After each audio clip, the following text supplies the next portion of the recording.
میں نے آج تک نہیں دیکھا کہ کسی مردے کو سفید رنگ کے علاوہ کسی اور رنگ کا کفن دیا گیا ہو، کالے رنگ کا، نیلے رنگ کا، پیلے رنگ کا۔ حالانکہ شریعت میں جائز ہے، کوئی سیاہ رنگ کا کفن دے دے جائز ہے، نیلے رنگ کا کفن دے دے جائز ہے، لیکن حضور کا ایک فرمان کہ اپنی مسجدوں کو زینت سفید رنگ سے دو اور اپنے مردوں کا کفن سفید رنگ سے دو۔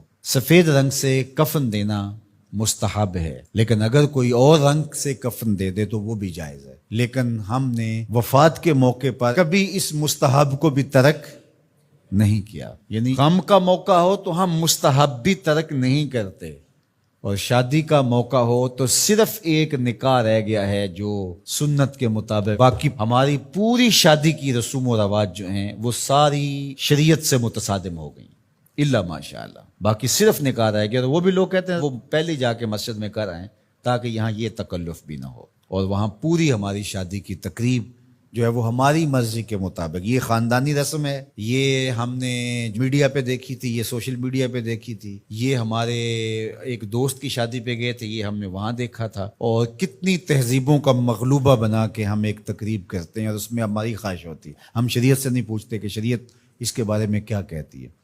تو کیا اسلام غموں کا مذہب ہے، دکھوں کا مذہب ہے؟ خوشی کے موقع پر آپ اسلام کو نہیں بلائیں گے؟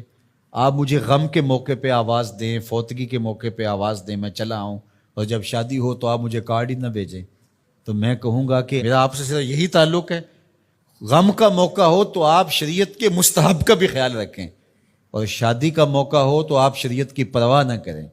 تو یہ تو پھر آپ کی مرضی کا دین ہوا نا، جہاں چاہا اس کو پسند کر لیا، جہاں چاہا دین کو چھٹی دے دی۔ کاروبار میں، اپنے طرز زندگی میں، اپنی سیاست میں، اپنی پارلیمنٹ میں، اپنی کچہریوں میں، اپنی عدالت میں، اپنے میڈیا ہاؤسز میں کہیں دین نہیں ہے۔ دین کہاں رہ گیا؟ اللہ اکبر۔ اقبال نے جو شکوہ میں کہا کہ اگر مسجد میں صف آ رہا ہوتا ہے تو غریب، دین غریبوں کے پاس رہ گیا۔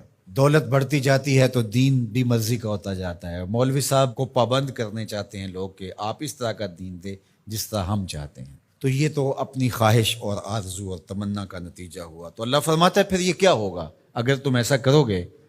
تو آخرت رہی، وہاں تو اشد عذاب تمہیں ہوگا ہی، دنیا میں بھی تمہارے لیے خزی رسوائی ہے۔ اور آج ہمارا مسئلہ کیا ہے؟ آج ہم نہ دنیا دار ہیں نہ دین دار ہیں۔ کافر تو سیدھے سیدھے کافر ہیں اور اپنا ان کا نظام ہے اور اس نظام کے مطابق چل رہے ہیں، اور ہم کیا ہیں؟ ہم رادے بٹیر اور رادے تیتر۔ کبھی ہم کہتے ہیں ہم مسلمان ہیں اور کبھی کہتے ہیں نہیں، ہم جدید تہذیب کے نمونے ہیں، اور ہم اس صورت کے اندر اپنے آپ کو دکھانا پیش کر رہے ہوتے ہیں۔ تو ہماری شکلیں روز بدلتی رہتی ہیں۔ مسجد میں آتے ہیں تو ہم ٹوپی پہن لیتے ہیں، اور پھر ہم ٹوپی بھی وہیں چھوڑ جاتے ہیں، اور میں کہتا ہوں نماز بھی وہیں چھوڑ جاتے ہیں۔ جب دکان پہ بیٹھے ہوتے ہیں تو اس وقت ہم نمازی نہیں ہوتے، بلکہ ہم حج اور احرام بھی وہیں چھوڑ آتے ہیں، اور ہم یہاں اور طرح کے مسلمان ہوتے ہیں، حج پہ اور طرح کے مسلمان ہوتے ہیں، اعتکاف میں اور طرح کے مسلمان ہوتے ہیں، اور ہم باہر اور طرح کے مسلمان۔ حالانکہ یہ ساری تربیت ہے ہماری عملی زندگی میں اس کا اثر پیدا ہو۔